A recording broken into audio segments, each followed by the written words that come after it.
samahan niyo ako while preparing for a business event. Chikahan tayo?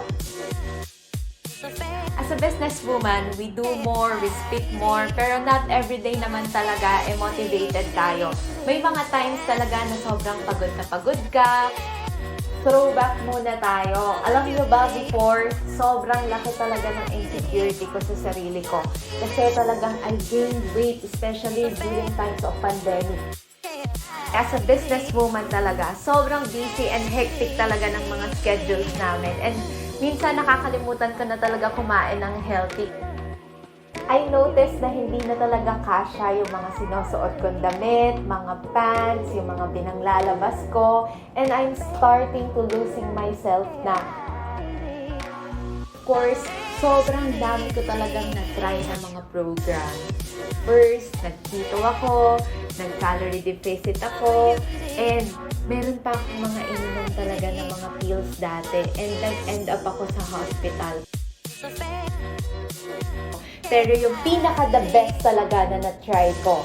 And while surfing the internet, nakita ko ang 60 Days Weight Loss Program ng JC. And of course, sabi ko nga why not try ulit natin, di ba? Kasi nakita ko it's organic. First week pa lang nung na-try ko siya, napansin ko talaga na hindi siya katulad ng mga other na program na tinake ko dati. Kasi itong 60 Days Weight Loss Program, wala talaga siyang urge feeling, diba? Hindi ko kailangan i-deprive yung sarili ko sa pagkain. After a month talaga doing the 60 Days Weight Loss Program, na-notice na talaga ng mga kakilala ko na unti-unti na talaga akong nag-lose ng weight.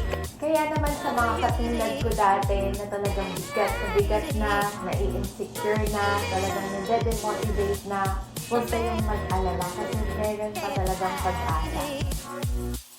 When you start prioritizing yourself talaga, everything else will follow. Naging flight attendant ako and now I'm focusing on my business.